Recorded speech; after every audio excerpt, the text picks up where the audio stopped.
nos vamos de plano a lo que es el miembro superior, entramos a lo que es el aparato locomotor. ¿Ok? Perfecto. Muy bien. Entonces, rapidito, los huesos del miembro superior está formado por 32 huesos. 32 huesos. El miembro superior posee 4 segmentos.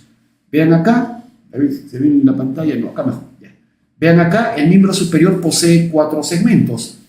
La cintura escapular, la región de la cintura escapular, la región del brazo, la región del antebrazo y finalmente la región de la mano. ¿Estamos claros? Cintura escapular, brazo, antebrazo y mano. ¿Correcto? 32 huesos. ¿Cómo así? En la cintura escapular hay dos huesos en la cintura escapular. ¿Cuáles? La escápula u omóplato, que se encuentra en la parte posterior y adelante la clavícula. Escápula, también llamada omóplato, y la clavícula. Son los 2 huesos de la cintura escapular.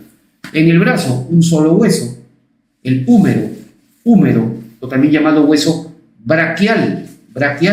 En el antebrazo 2 huesos, radio y cúbito. Hasta ahí van 5 huesos.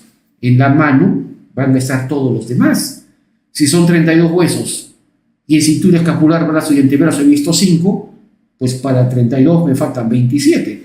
En la mano existen 27 huesos. 27 huesos, ¿correcto? Que vamos a ver en un momento. ¿Ok? Bien, en cintura escapular, entonces tenemos nosotros la escápula, el omóplato, que es el único hueso plano del miembro superior, tiene forma de un triángulo invertido, como lo ven ahí claramente, tiene forma de un triangulito invertido, ¿correcto? Su cara anterior mira hacia el tórax, su cara anterior está mirando hacia las costillas y se conoce como en esa cara anterior la famosa fosa subescapular. Eso está adelante, mirando hacia las costillas. La fosa subescapular, y ahí se inserta un músculo, el músculo subescapular.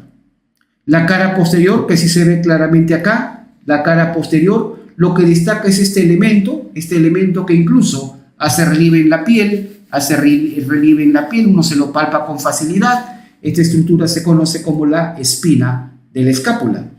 La espina de la escápula, ¿correcto? Esta espina de la escápula está en la cara posterior y va a separar la cara posterior en 2 fosas. La fosa que está por encima de la espina la conocemos como fosa supraespinosa y la que está por debajo, la fosa infraespinosa, donde se van a insertar también 2 músculos. Arriba el músculo supraespinoso y abajo el músculo infraespinoso. Bastante sencillo.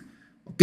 Bien. Asimismo, la escápula tiene 3 ángulos. Como tiene forma de un triangulito invertido, tiene 3 ángulos. Este se conoce como el ángulo superior. Este de aquí, el ángulo inferior. Y a todos estos elementos que vemos acá se llama la extremidad, o bueno, la nomenclatura actual le dice el proceso lateral de la escápula. ¿Correcto? Muy bien. El ángulo superior, como lo he puesto ahí, el ángulo superior, ¿no?, se encuentra a nivel del segundo espacio intercostal. Entiéndase que un espacio intercostal es un espacio entre 2 costillas, ¿correcto? Segundo espacio intercostal, ¿correcto? Y a nivel de la vértebra teros, ¿ok? El ángulo inferior se encuentra a nivel del séptimo espacio intercostal y a nivel de la vértebra T7. Esto es fundamental, sobre todo cuando uno va a auscultar, va a escuchar los ruidos del tórax de un paciente. Entonces, siempre recordar que el ángulo inferior del escápulo está a nivel del séptimo espacio intercostal y también a la altura de la vértebra T7, ¿correcto? Mientras que la extremidad lateral, vamos a ver en ella 3 elementos. Si estoy mirando la acá desde atrás, lo primero que voy a ver, ¿se acuerdan de esto? Es la espina de la escápula. Vamos a observar que el extremo lateral de la espina se ensancha. El extremo lateral ensanchado de la espina de la escápula toma el nombre de acromión. Acá está escrito, acromión. Acromión es el extremo distal o lateral de la espina de la escápula que se ha ensanchado. ¿Correcto? El acromión. ¿Ok? Luego vamos a ver aquí, delante del acromión, la cavidad glenoidea. Y más adelante, la apófisis coracoides. ¿Ok? Perfecto. Aquí aprovecho esta imagen para mencionar también los tres elementos que he dicho. Adelante vemos aquí la apófisis coracoides, aquí vemos la cavidad glenoidea y acá vemos el acromión. ¿Ok? ¿Para qué sirven cada uno? Muy sencillo. La apófisis coracoides, voy a retroceder un segundo acá, la apófisis coracoides sirve para inserción de músculos. La apófisis coracoides sirve para inserción muscular. 3 músculos se insertan en la apófisis coracoides. ¿Cuáles son? 1. El músculo bíceps braquial, pero específicamente, como es bíceps, tiene 2 porciones, específicamente la porción corta del bíceps braquial. Segundo, otro músculo que se conoce como el músculo coracobraquial. Y tercero, otro músculo conocido, el pectoral menor. Son los 3 músculos que se insertan en la apófisis coracoides. Repito, porción corta del bíceps braquial, el coracobraquial y el músculo pectoral menor. ¿Ok? Para eso sirve la apófisis coracoides, para la inserción de esos 3 músculos. Segundo, la cavidad glenoidea. ¿La cavidad glenoidea para qué sirve? La cavidad glenoidea sirve para articularse con la cabeza del húmero, y formar la articulación del hombro, que es la articulación gleno de cavidad glenoidea, gleno-humeral, es la articulación del hombro. Y tercero, el acromión, que es el extremo lateral ensanchado de la espina de la escápula, sirve para articularse con la clavícula, formando la articulación acromioclavicular. Para eso sirven estos 3 elementos, ¿ok? Perfecto, nada más. Pasamos a la clavícula. La clavícula es un hueso largo, correcto, es un hueso largo que está en posición casi horizontal. Si lo vemos desde arriba, la clavícula, así como un palo nuez, la clavícula tiene forma más o menos de una S alargada, correcto. Tiene un extremo lateral, una epífisis o extremidad lateral, correcto, y una epífisis o extremidad medial, correcto. La extremidad lateral se articula con el acromión, formando la articulación acromioclavicular que acabo de mencionar, y su extremidad medial se articula con el esternón, formando la articulación esternoclavicular. ¿Ok? Muy bien. Y entre ambas, pues la diáfisis, el cuerpo de la clavícula. ¿Ok? Algún detalle importante de mencionar de clavícula es que en su cara inferior se inserta acá un músculo que se inserta en la cara inferior de la clavícula. Se llama el músculo subclavio. ¿Ok? Bastante simple. Perfecto. El húmero es el hueso del brazo, también es un hueso largo, ¿correcto? Es un hueso largo, ¿se entiende? Tiene una epífisis, una extremidad superior o proximal, ¿no? Y una extremidad inferior o distal, extremidad o epífisis, ¿no? ¿Estamos de acuerdo? Y entre ambos el cuerpo, la diáfisis. ¿Estamos claros? Muy bien, perfecto. En la extremidad superior del húmero, ¿qué vamos a encontrar? Vamos a encontrar en primer lugar la cabeza del húmero, Debajo de la cabeza, el cuello anatómico se llama. Este cuellito que vemos acá, un surco que está debajo de la cabeza, le llamamos el cuello anatómico. Debajo del cuello anatómico, los 2 famosos tuberosidades, la tuberosidad mayor o el tubérculo mayor y el tubérculo menor. ¿Correcto? Este es el lateral, este es el tubérculo mayor. Y el medial, el interno, ese es el tubérculo menor. ¿Correcto? Clásicamente tienen un nombre. El tubérculo mayor se le conoce como el troquíter y el tubérculo menor el troquín. ¿Correcto? Muy bien. Y debajo de estos tubérculos, debajo de ellos, aparece el segundo cuello. El segundo cuello, que es el cuello quirúrgico. El cuello quirúrgico del útero. ¿Correcto? Y entre los 2 tubérculos aparece acá este surco. Esta es la llamada corredera bicipital. O también llaman el surco intertubercular. Entre los 2 tubérculos. ¿Estamos de acuerdo? O corredera bicipital. ¿Quedó claro? Muy bien. ¿Qué función tiene cada uno? Bastante simple. Empezamos. La cabeza del húmero tiene forma de un tercio de una esfera. y está orientada hacia adentro, ligeramente hacia arriba y hacia atrás. Esa es su orientación. Hacia adentro, hacia arriba y ligeramente hacia atrás. ¿Ok? Esa es la orientación de la cabeza del húmero. ¿Ok? Para nosotros es muy importante para saber reducir las luxaciones de hombro. ¿Ok? Luego, debajo del... ¿Y para qué sirve? Pues se articula con la cavidad glenoidea, ya lo he dicho, ¿no? Se articula con la cavidad glenoidea de la escápula, formando la articulación del hombro, que es la articulación glenohumeral. Nada más. Luego, debajo de la cabeza del húmero tenemos el cuello anatómico. Nótese que el cuello anatómico está encima de los dos tubérculos, del tubérculo mayor y el tubérculo menor. Nada más. El cuello anatómico está debajo de la cabeza, pero está encima del tubérculo mayor y el tubérculo menor. ¿Correcto? Por lo tanto, es un referente nada más.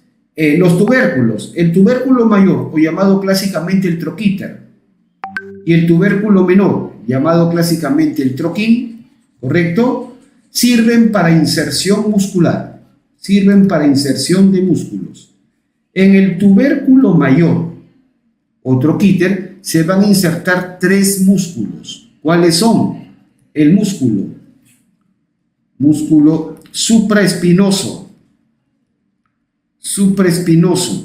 el músculo infraespinoso,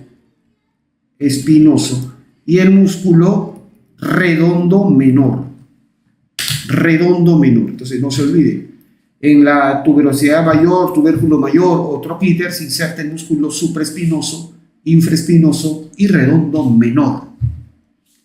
¿Correcto? Estos 3 músculos tienen una función común.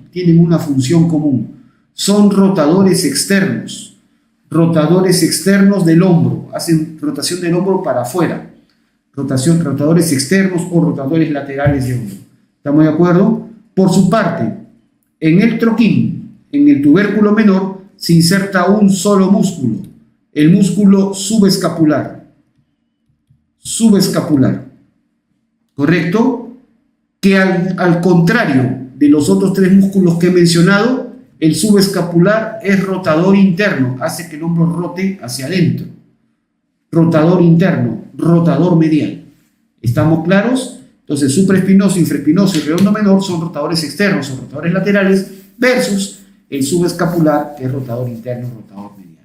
¿Ok? Los 3 primeros se insertan en el tubérculo mayor, el troquíter, y el cuarto, el subescapular, se inserta en el tubérculo menor, en el troquín. Estos cuatro músculos, los 3 que se insertan en el troquíter, más el subescapular que se inserta en el troquín, estos 4 músculos conforman lo que se denomina clásicamente el manguito de los rotadores. ¿Correcto? Los 4 músculos, los 3 que se insertan en el troquíter versus el cuarto músculo que se inserta en el troquín. El manguito de los rotadores. Supraespinoso, infraespinoso, redondo menor y subescapular. ¿Ok? Bastante simple. Luego he dicho que entre los 2 tubérculos, mayor y menor, acá hay un surquito. Este es el surco intertubercular, ¿no? O llamado clásicamente la corredera bicipital. ¿Por qué? Porque por aquí se desplaza la porción larga del bíceps braquial.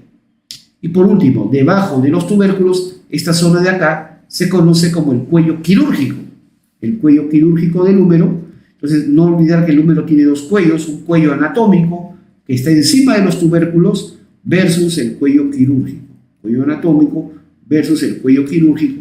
El cuello quirúrgico está debajo de los tubérculos. ¿Ok? Muy bien, básico, no olvidarse eso. Y el cuello quirúrgico se llama así porque es el sitio donde con mayor frecuencia ocurren las fracturas acá en el extremo superior del húmero. ¿Correcto? Fractura de cuello quirúrgico. ¿Cuál es la importancia? Recordar que por detrás del cuello quirúrgico hay un nervio que rodea al cuello quirúrgico del húmero. Hay un nervio que está pegado al cuello quirúrgico del húmero. ¿Cómo se llama ese nervio? El nervio axilar. O también llamado clásicamente nervio circunflejo. Es lo mismo. Nervio axilar o nervio circunflejo. ¿Ok? Entonces, vamos a verlo. este nervio axilar o nervio circunflejo, ¿ok? Por lo tanto, y el nervio circunflejo no va solo, va junto también con arteria y vena. La arteria que lo acompaña se llama arteria circunfleja humeral posterior. Circunfleja humeral posterior. Y la vena se llama igual que la arteria, así que no se compliquen la vida. Por lo tanto, cuando hay una fractura en el cuello quirúrgico del húmero, recordar que el nervio que se lesiona en estos casos es el nervio axilar o circunflejo. ¿Ok? Ya vamos a ver más adelante su importancia. Muy bien, la diáfisis, lo más importante es que en su cara lateral aparece acá una rugosidad con aspecto de una letra V, esa es la llamada V deltoidea, la V deltoidea, o la tuberosidad deltoidea, que es donde se va a insertar un músculo que viene del hombro, el famoso deltoides. Y por último, en su cara posterior, por detrás de la diáfisis del húmero, vamos a ver nosotros por detrás un famoso surco que tiene el nombre del canal de torsión. Canal de torsión, o le llaman ahora pues el surco para el nervio radial. Creo que es bastante obvio, ¿no? El surco para el, ¿por qué? Porque por ese surco que está en la cara posterior de la diáfisis del húmero, por ahí viaja el nervio radial. El nervio radial. ¿Me dejo entender? Por lo tanto, cuando hay fractura, ya no acá en el cuello quirúrgico, no, cuando hay fractura acá, en el tercio medio del húmero, en el tercio medio de la diáfisis del húmero, pues el nervio que se compromete va a ser el nervio radial. El nervio radial. ¿Estamos de acuerdo? Pues es fundamental. Ya vamos a ver más adelante qué consecuencias trae eso. ¿Ok? Y por último, la epífisis inferior. En la epífisis inferior nosotros vamos a ver 4 elementos. Vamos a ver acá esta formación con forma ovoide, con forma de un huevito, un elipsoide, el cóndilo. Este es el famoso cóndilo. Y acá medialmente más adentro tenemos la famosa tróclea. La tróclea. ¿Para qué sirven el cóndilo y la tróclea? Ya saben ustedes que un cóndilo es una estructura, una formación de aspecto ovoide, ¿no? Elíptica. Y una tróclea es una estructura que tiene forma de una polea. ¿Para qué van a servir estos? Para articulación, para articularse con otros huesos, para articularse con los huesos del antebrazo. El cóndilo se va a articular con el radio. Del antebrazo, ¿no? Y la tróclea con el cúbito. ¿Quedó claro? Con el cúbito. Entonces sirve para articularse con los huesos del antebrazo. El cóndilo se articula con el radio y la tróclea con el cúbito. ¿Ok? Perfecto, bastante simple. Y asimismo vamos a ver que más externamente acá al cóndilo hay un cachito, un relieve, que se llama el epicóndilo lateral o epicóndilo a secas, y el que está hacia adentro, hacia la parte interna, el epicóndilo medial, o llamado mejor la epitróclea. ¿Ok?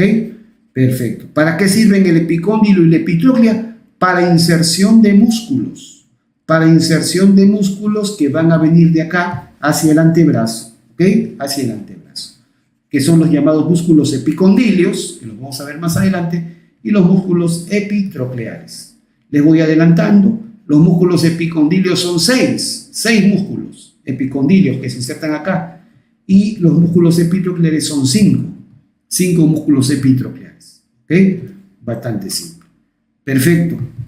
Ya les contaba, ¿no? Nervios relacionados. Miren, el nervio axilar o circunflejo pasa por detrás del cuello quirúrgico del húmero. Por lo tanto, las fracturas del cuello quirúrgico del húmero afectan al nervio axilar o circunflejo. ¿Correcto? Segundo, el nervio radial, que pasa pegado a la cara posterior de la diáfisis del húmero por el canal de torsión. Fracturas en el tercio medio del húmero afectan al nervio radial. Y el tercer nervio relacionado es el nervio cubital. El nervio cubital, que es el que inerva la mayor cantidad de músculos de la mano. Es el que inerva el mayor número de músculos en la mano. El nervio cubital pasa justo por detrás de ¿quién? De la epitróclea. De la epitróclea o epicóndilo medial, como ya lo mencioné, y por un famoso canal que se llama el canal epitrócleo-olecraniano, es un famoso canal por donde pasa este nervio, ¿correcto? Y por lo tanto una fractura de estos elementos podrían comprometer al nervio cubital, que es el nervio que inerva la mayor cantidad de músculos de la mano. Muy bien, bueno, acá por delante este nervio mediano, es como una referencia nada más. Esta es una vista posterior, nervio axilar, ahí está el nervio radial, este es el famoso canal de torsión, ahí lo ven, el famoso canal de torsión, surco para el nervio radial, ¿no? Y abajo el nervio cubital, pasando por detrás de la epitróclea. ¿Okay? Perfecto. Nada más. Radio y cúbito, ambos son huesos largos, ¿correcto? Muy bien. Pero hay un detalle curioso, ¿no? Con respecto al radio y el cúbito. Ustedes pueden ver que ambos huesos son huesos largos, tienen una extremidad o epífisis proximal, ¿correcto? Y una extremidad o epífisis distal. Datos curiosos. La epífisis proximal del cúbito es más grande que la del radio. Pero abajo, la epífisis distal del radio es más grande que la del cúbito. ¿Ok? Otro dato curioso. La cabeza del radio se encuentra en su epífisis proximal. La cabeza del radio. Versus la cabeza del cúbito. La cabeza del cúbito se encuentra en su epífisis distal. O sea, el cúbito está como de cabeza. Estos dos huesos están invertidos. ¿Se entiende? Perfecto. Entonces, elemental. ¿Ya? No se olviden, bastante simple. Perfecto. En el radio, en la epífisis proximal, vamos a ver su cabeza, ya lo he dicho, que tiene forma de un cilindro, de un trocoide, y que se va a articular con la epífisis proximal del cúbito, ¿correcto? Y va a tener acá abajo su famosa tuberosidad, la tuberosidad bicipital, que presta inserción al músculo bíceps braquial. El bíceps se va a insertar abajo en el radio, ¿correcto? En su epífisis inferior, que es más grande, ¿correcto? Vamos a tener acá un cachito, un relieve, un cachito que hace relieve en la cara externa de la muñeca. Esa es la llamada apófisis o proceso estiloides del radio, ¿correcto? Y aquí lo vemos también, acá está girado, este es el proceso estiloides del radio, y en su cara posterior un relieve que se llama el tubérculo dorsal del radio o tubérculo de Lister. ¿Ok? Muy bien.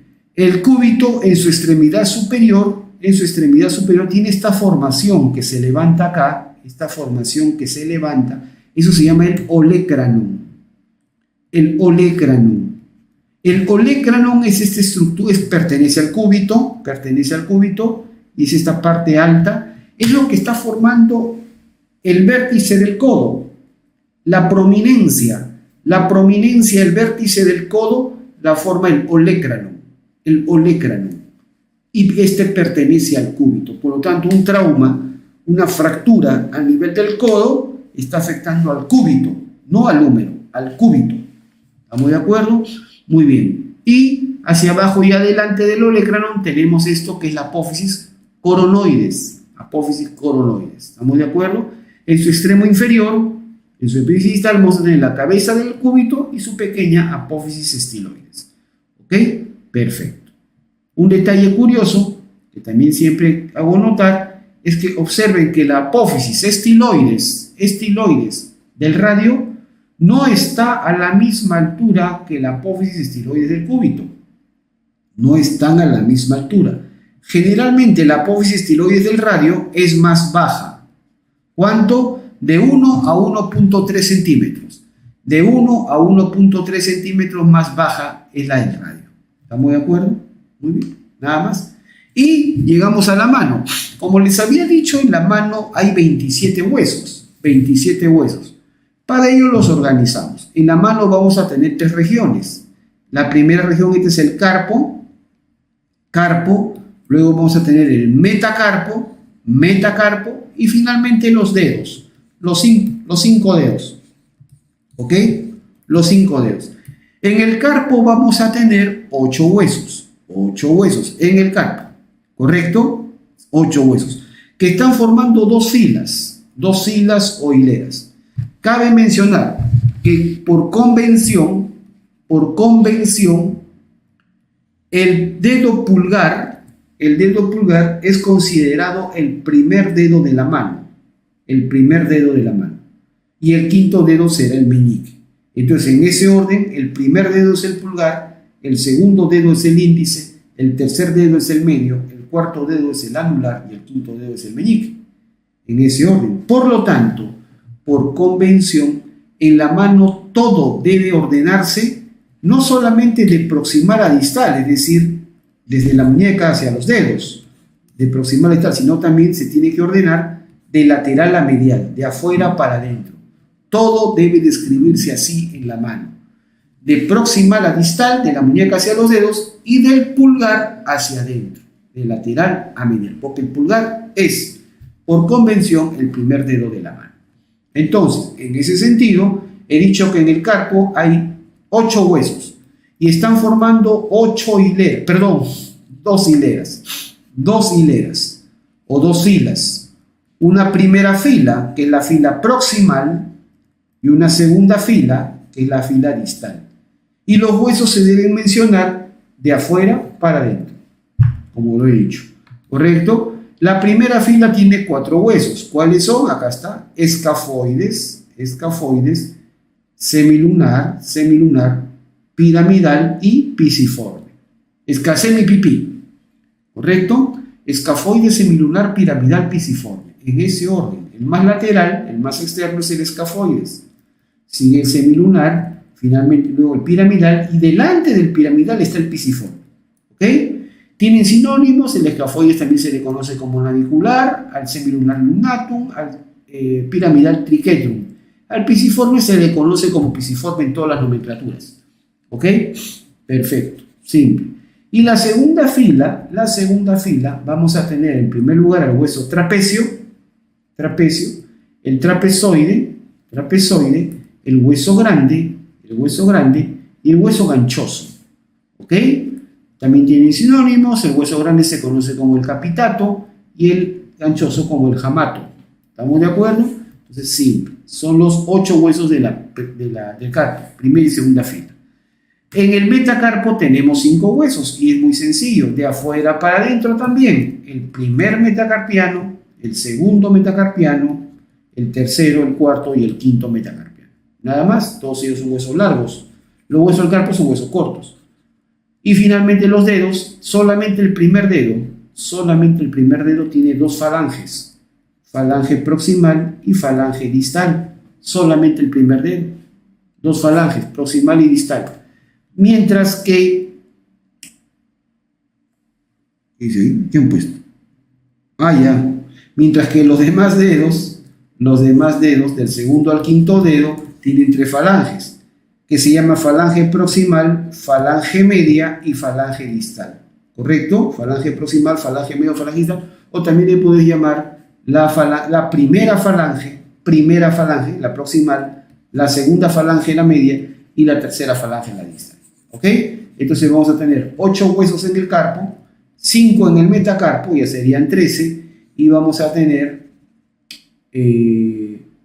¿correcto?, 14 huesos en los dedos. Porque el primer dedo tiene solo 2 falanges. ¿Ok? Perfecto.